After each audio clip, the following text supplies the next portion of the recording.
Andre, I'm excited to do this show talking about dental practices and social media. Thanks for joining me. We had the conversation offline, and I wanted to have it online so we could share it. Of course, Martin. Thank you so much for having me today. You know, we have something in common and a passion where I've done consulting work with dentists, and then you've not only done it, you've been in the practice helping and bringing the social to a real practice. And that's why I wanted to do a quick show talking about why should a dentist be aware of both social media and monitoring and managing their reputation online. Well, good. First, I want to give our audience just a little background about me, right? I kind of, have spent 23 years in the eye care industry. And one day, my wife, Dr. Jane, gave me a call after I had sold my practice. And I said, yes. And she says, let's run my practice together.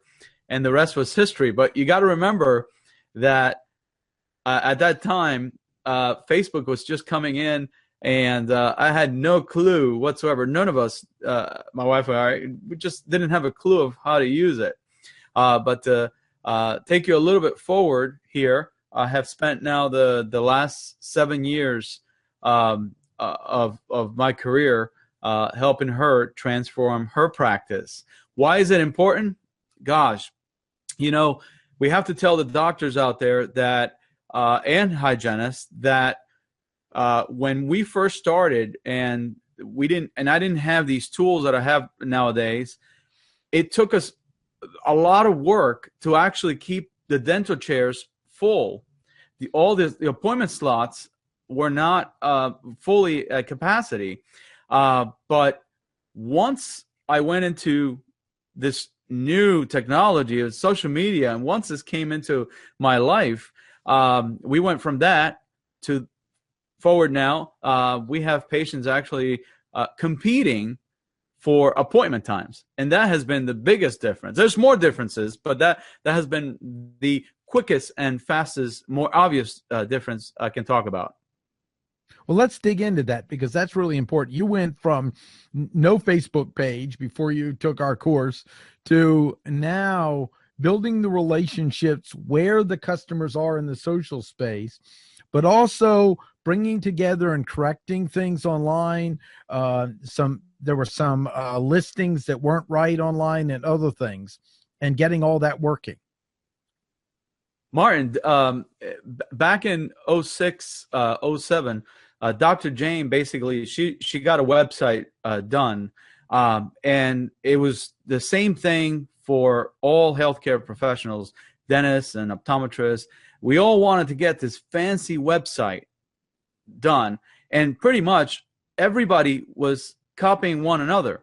So that Facebook page was put in place for her, a Twitter page, all of that was in place, but it was just collecting dust, right? Come forward to 2014, which is when I met you, and we learned all the great things, right? Yeah. We went from having a page that was just sitting there to actually engaging. It was no longer copying every dentist. It was being able to be different and not asking for permission to be different, because that's one of the other benefits that we have to talk about today. Well, what would you say is the biggest payoff of the social? Because to me, there are people offering doing it for them, which is fine if it's integrated well, or just hiding from it completely and not realizing the conversation about them is going to happen if they're part of it or not. So what would you say is the real payoff that's occurred in the dental office? Because I've watched it grow myself. I mean, you're moving to a bigger space now. So I'd say, and I don't know if it's all that, but that's a contributing factor of building those relationships. The biggest thing for me on a day-to-day, because I do this, is tracking the engagement because I can go back to maybe not being sure if a patient was happy coming to our practice, like the old days, to then seeing a patient engage with our Facebook page, for example, and that right there told me that everything was okay, and then some. Where I was able to maybe say, "Oh, so and so was so happy. Now I got to get this conversation and keep it going." And that's the other benefit. It's that it was in things that you can prolong, and the actual patients can start talking about your practice for you. And then the friends see it and they want to be part of it as well. And I think one of the things you said that was so valuable is if someone comes in from just an interruption advertisement, then they're coming in and now they're starting the evaluation of the dentist begins in the chair. Do I trust them? Is it okay? And if you've built a relationship on social and on reputation sites before they come in with an attitude almost as though they've been there already, that shortens the time period of building trust. And I thought that was one of the really important points you brought up when we were talking offline about this. This is huge because dentists want to make sure the patients are comfortable and they want to do their work. They just want to do their work right. But when patients are not sure, when they're evaluating the dentist, the treatment, the whole, the whole way things develop, the relationship for that first time, how the patient and the doctor communicate from that point on really changes. Where sometimes, let's say, for example, the doctor has had to bring the patient back a couple of times to discuss, the treatment plan a little bit further. Where when the patient is at ease, you can get that done in 1 or 2 visits. That's excellent. So one of the payoffs is what I call accelerating trust, and that's a big payoff. That's a good name for it, for sure. Another one is we in society are listening less and less to interruption advertising, and we're even finding new ways to hide it and avoid it. So earning the right to be in the customer's attention is really both an art and a science. And one of the areas is reviews and understanding, have you set up online reviews? Have you made them important? Or do they look contrived? Have you responded? Because if you got people coming in through all different levels of past experience, someone's going to be unhappy. Did you handle a negative review well? Or is it damaging your reputation? All of these are factors that are important to consider with it. As it's sort of like there's a party going on that you might be the center of conversation, and if you aren't aware of it, it probably will hurt you today. I think that's absolutely right, that the whole reviews things goes both ways, because there's a dental office that maybe makes a slight mistake, and then is the wrong place at the wrong time kind of thing. And that could become very amplified, of course. But then there are dental offices that are doing great things every single day, but nobody knows about it. And I love the fact that social media can tell you the quickest way to tell the community what is going on in your practice is definitely social media. Because even if you try to put, as we used to build those old, the old ads, let's say in a magazine or a newspaper, you gather, your best pictures of their staff and everything. You can actually do that in real time and get engagement. I think that's fantastic for this day and age, and how much dentists can do and their staff to, create a positive and positive engagement for a practice. One of the things you brought up I liked was how you got some new equipment and you were able to quickly share the value to your customers and how excited you were that you could use this equipment that would increase their experience and how they started engaging online. Would you talk about that? Because that's to me an example of getting the micro stories out that engage the prospect and the customers and their friends early that accelerates and adds to your practice? Well, yes. For example, we got a equipment that does same day crowns, right? And imagine how long it takes for patients that are scheduled, new patients, for example, that are on the schedule about 3 months from now, for them to know it. We can't have all those conversations on the phone, of course. Sometimes it's just not feasible. But when patients start, you know, going into your Facebook page, for example, to see what's going on, almost like when they go on Google, right? I believe that one of the first websites that I visit on a daily basis is Facebook. And I could do searches on Facebook for news and things like I do Google. And for them to see a big announcement about some new piece of equipment that is going to make their treatment much more efficient, especially that guy or lady that works, for example, at RTP and can't take 2 days off in a month to visit a dental appointment. They're going to be really excited about their first visit to get a crown. The So other I thing think that's it's amazing. interesting, yeah, that's excellent. The other thing that's interesting we talked about is how it's brought your staff together, because everyone knows the importance of looking for content and ideas to build stories, and then you give feedback to them of how it's been used and how people responded to them as almost a morale builder on the staff. I think that's another consideration in this is we live in a world on the ground and on the web. If we disregard it, we're disregarding a large part of our customer's life. And we also reduce problems that can occur by understanding how to work with those two things. Martin, something that you just said was really important. Like, for example, our staff is very, and the day to day, how the office is decorated, how we interact, our lunchtime from, you name it. And when we start, doing things together as a team, and we get so excited that we have to put it on social media, that just makes the whole staff feel like all of us own the practice. The other thing is, how involved are your hygienists with the community? Hygienists, they're not the doctors, but they're very close to the doctor.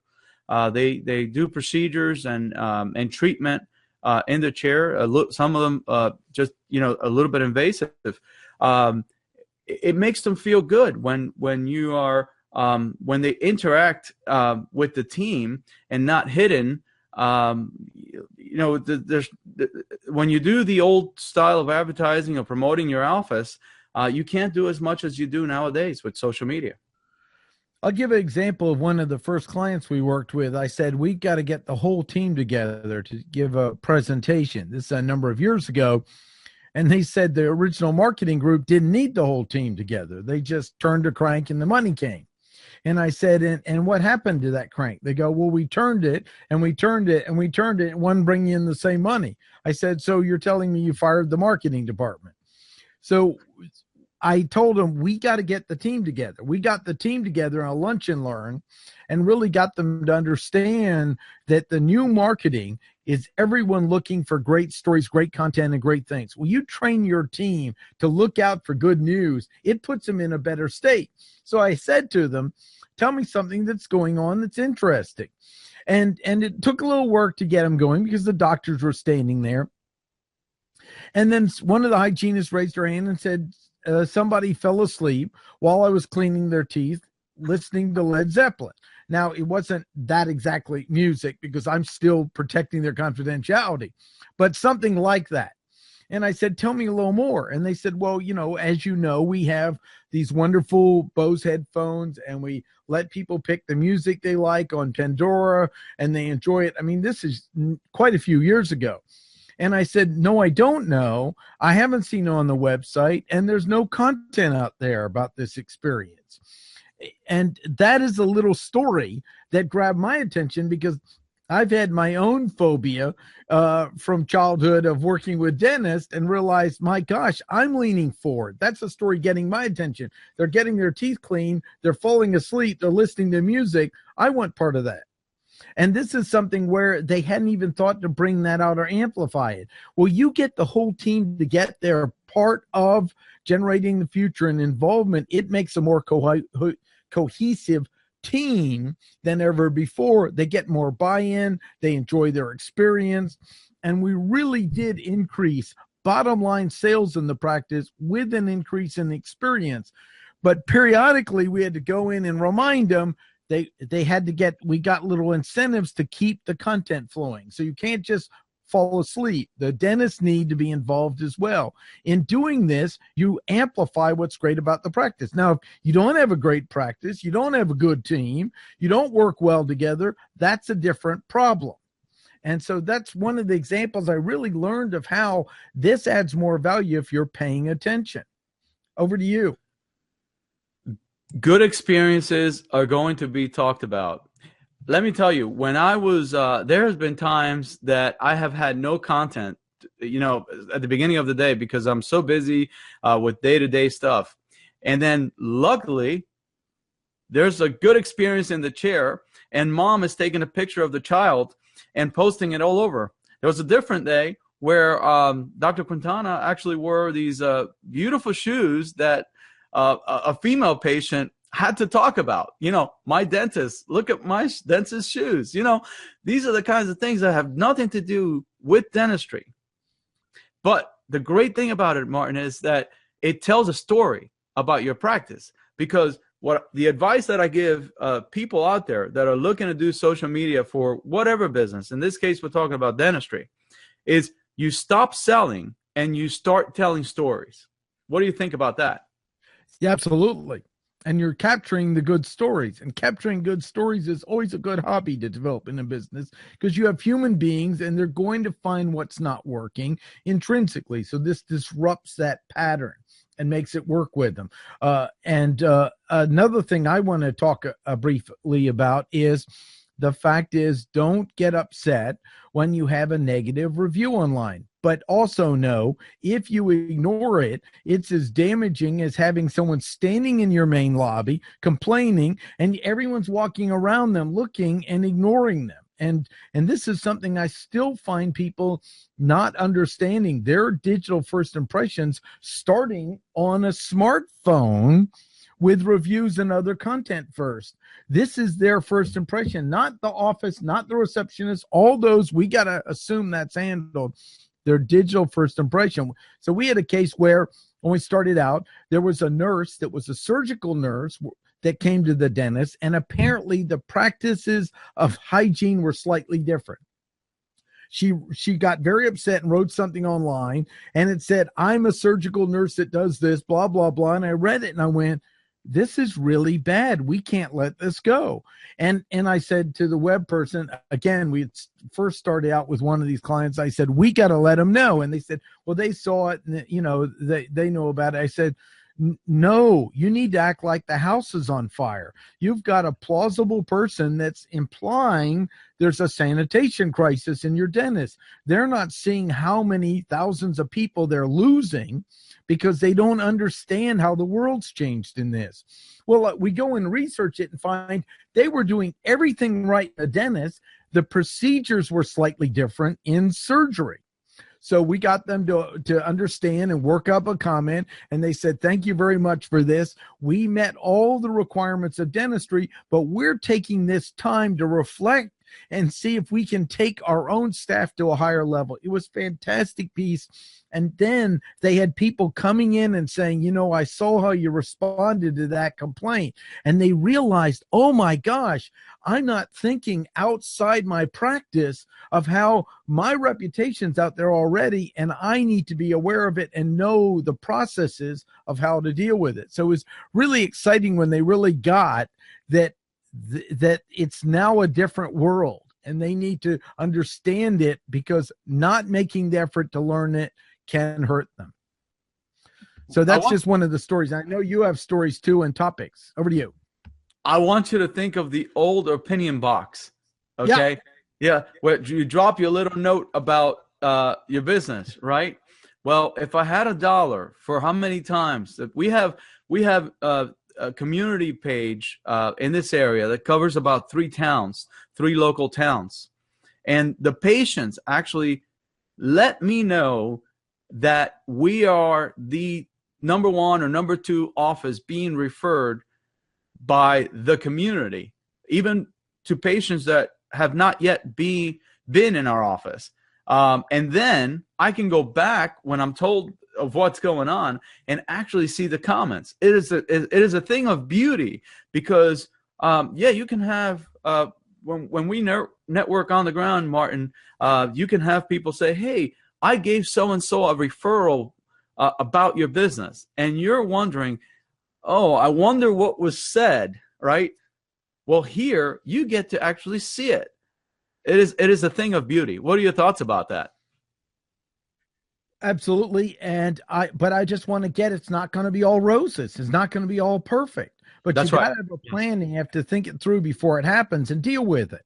And also realize a complaint handled well will deepen your trust better than any check you can write. I'm going to repeat that. Complaint handled well on the web will deepen your trust by new prospects and any check you can write. And that's the important thing because you've got to imagine every person who walks through that door can have 10,000 friends, can have 10,000 fans. So just thinking inside your building is not enough. Well, I wanted to really make sure we got to the point. And Andre, I want you had to see if you have any closing tips or ideas that might help Dennis out. This was a beginning conversation, and we hope to get comments below as well. So over to you. My closing, tips would be that we have great things to let the audience know about our practice. And the first thing I want you to know is think of 3 things that you have to tell your community about your practice and how it is you want to tell them. What platform you want to use, what your facilities and decoration is like. Do you give your office excellent dental care? Okay. Do you have patient financing options like Care Credit in your practice? These are things that you can do on a daily basis to make people feel at ease about a few things. Are they going to be comfortable? Are they going to have ease of payments when they have because a treatment plan could be a small one tooth, but it could also involve a big percentage of the whole mouth.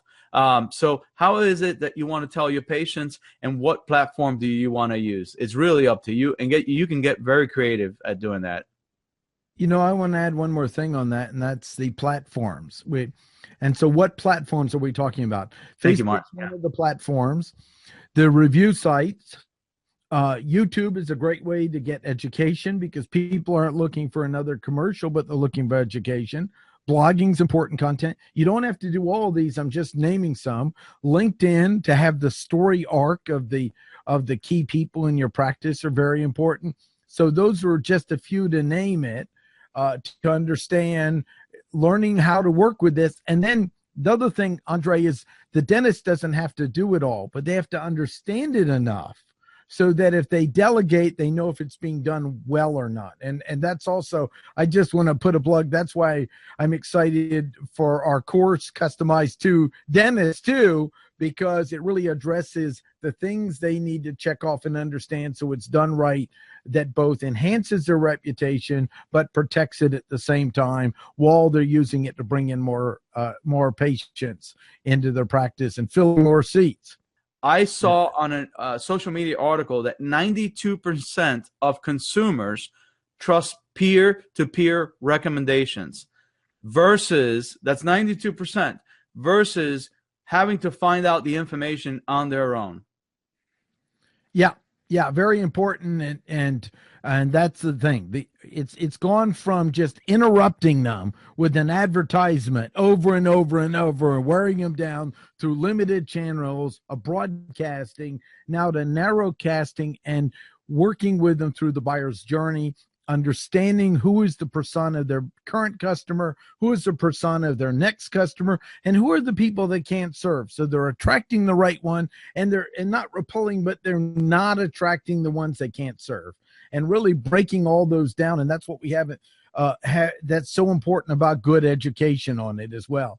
Well, this was great, Andre.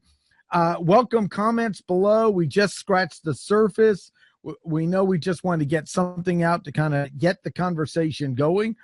We love your comments, your yeah buts, something we left out that's important for a dental practice to know. And Andre, I'm excited to becoming a patient of your guys as well. We're moving me over there, so I've gotten in and seen the place, and really looking forward to, I can't tell you, my father believed in no painkiller. I need it badly, and created a good effective phobia in dentists. And I thought I would never look forward to working in going to a practice as well. So I'm looking forward to it. Such a great team and sharing more tips. So Andre, thanks again. Martin, it's been a pleasure. This has been a lot of fun, but we're going to have a lot of people wanting more out of us. So get ready. Yeah, sounds great. Sounds great. And then we'll also list the information about the social media management class that I teach with Karen Teedy, and the 12-session program that we have in the Raleigh area. And we have a 2-day intensive as well available. So just take one care. Thing about take that, care. One thing about that, you have two versions of that. You have a very beginner's level, and then you have a more advanced level, right? Yep, we have a business basics, the fundamentals of social media. We have a 12-session intensive for someone managing it, and then we have a 2-day intensive management program available so we can take it on the road because we can't travel across the state 12 sessions. So we have Excellent. 3 main flavors available, as well as breakout courses and other things. And we do customization for practice. So all right, which you and I, you're actively involved in. Take care. Can't wait to see you there. See ya. Bye-bye.